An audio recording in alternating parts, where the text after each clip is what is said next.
ଲଗାଣ ବର୍ଷାରେ ବେହାଲ ହୋଇଛି ସାରା ଓଡ଼ିଶା। ଏଥିରୁ ବାଦ ପଡ଼ିନି ଅନୁଗୁଳ ବ୍ଲକର ଇଏ ହେଉଛି ସର୍ଦାପୁର ପଞ୍ଚାୟତ। ଏ ସର୍ଦାପୁର ପଞ୍ଚାୟତର ଝାରସାହି ଗ୍ରାମ।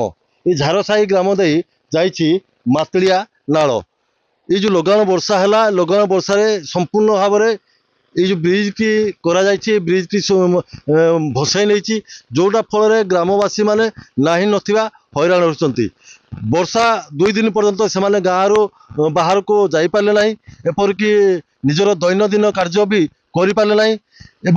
बर्तमान पानी कमी किंतु लोक मैंने यातायात करने साधारण भाव में यातायात करने बाउंश पकई यातायात कर दुई पाखे आम देखुचे जे वाल भी भांगी जाइए। लोक मैंने आगामी दिन में केमी जावासवा करेंगे से भाई चिंतार पड़ जाती।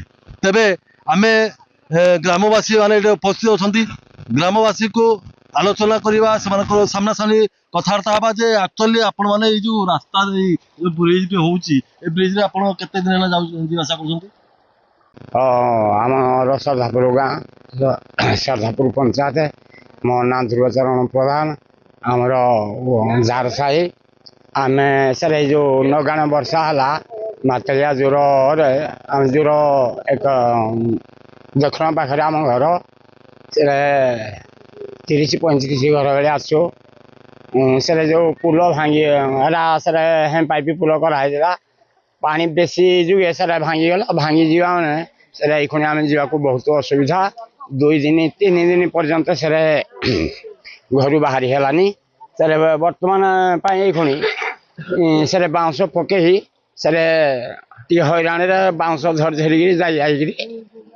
जाकर हेकरकी पार हो सर ये 30-35 घर लोक संख्या कहले सर 150-160 भाया लोक से पिला छात्र छात्री भी पढ़ी जा पार असुविधा अच्छु आमर कि देखिले जे गाँव ये हूँ 40-50 परिवार अच्छा 150 लोक अच्छा बहुत ये पुल भासी ना बहुत हैरान अच्छा।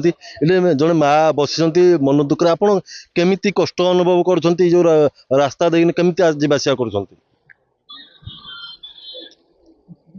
बहुत कदर्जरे चलुजु बाउंश पकई चलुजु बुढ़ी मैंने आई पाई जाई पार ना से मैंने गोड़ हाथ थरुजी माने काली जड़े गला माने पड़गला तू आम तड़क छाणिलु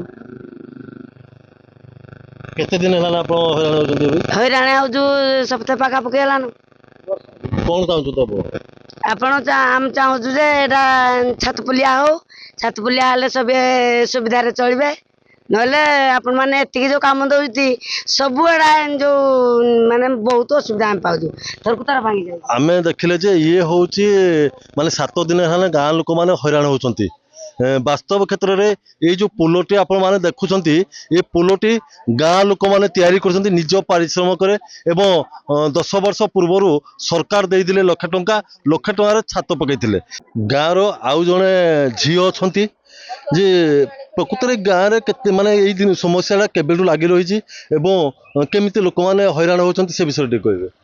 श्रद्धापुर आम गाँ हूँ श्रद्धापुर पंचायत श्रद्धापुर आम जूर आरपटे अच्छु झारसाही आम घर हूँ झारसाही आम जूर जापारूँ छोटिया छुआ मैंने कहते आंटी आम कि पढ़ू आउ सी कौन आम ट्यूशन जीव सारे गल आमकी बाड़े आम कि पढ़ू छुआ मैंने कांदुंट जे आम किमी सार करूँ छुआ मैंने कांदुंट आ माँ बुढ़ी मनुष जाइए देह पा कौन जहाँ कौन ये रास्तार कौन बोहिकी नहीं नहीं तो पारे किमी सारे बाउंश पकई आम चलुचु आम जो हैरान होचु एटा केमी करूँ सारे यहाँ पुलिया भासीगला आम इने हैरान होचु कि आमके रास्ता आमर पुलिया हो सी छात पुलिया हो जहाँ आमको उपाय करूँ। ये समस्या हूँ नित्यदिनिया समस्या एवं माने ग्रामवासी माने नाई नथिबा हैरान अच्छा। आम जा आउ गाँव बासिंदा अच्छा से आसुँच से पचारे जे आपण मैंने जो समस्या केते दिन समस्या आप गला ना 2 सप्ताह 2 सप्ताह आप हैरान होती आम होगला ना 2 सप्ताह पर होगला ना ब्रिज भसे नहीं ଆଉ ଏରାକ ଯେତେ ସବୁ ଯିବା ଆସିବା ପାଇଁ ବହୁତ ଅସୁବିଧା ହେଉଛି। ଡ୍ୟୁଟି ବି ଯାଇପାରୁନୁ, ପିଲାମାନେ ବି ପାଠ ପଢ଼ି ଯାଇପାରୁନାହାନ୍ତି, ଟ୍ୟୁସନ୍ ବି ବାଧାପ୍ରାପ୍ତ ହେଉଛି। ସବୁକିଛି ଅସୁବିଧା, ବହୁତ ଅସୁବିଧା ହେଉଛି। କଣ ଆଉ ଚାହୁଁଛନ୍ତି ହାଟ ମାର୍କେଟ କିଛି ଆଉ ବି ଯାଇ ହେଉନି। କଣ ଚାହୁଁଛନ୍ତି ଆପଣମାନେ? ଏଇଟା ଏ ବ୍ରିଜ୍ ଇଏ ପୋଲ ନ ହେଇକି ଛାତ ବ୍ରିଜ୍ ହେବା ନିହାତି ଦରକାର। ଛାତ ହେଲେ ସମସ୍ତେ ଉପକୃତ ହବୁ। ଆମେ ଦେଖିଲେ ଯେ ଗାଁର ସମସ୍ୟା ଇଏ ଲାଗି ରହିଛି, ତେଣୁ ଗ୍ରାମବାସୀମାନେ ଚାହୁଁଛନ୍ତି ଯେ ଛାତ ପୋଲରେ ଗୋଟେ ଦରକାର। ସରକାର ଏଥିପ୍ରତି ଦୃଷ୍ଟି ଦେବେ ବୋଲି ଆମେ ଆଶା କରୁଛୁ ଏବଂ ଗାଁରେ ଏକ ପୋଲ ନିର୍ମାଣ କଲେ ନିଶ୍ଚିନ୍ତ ଭାବରେ ଗ୍ରାମବାସୀମାନେ ଉପକୃତ ହୋଇପାରିବେ।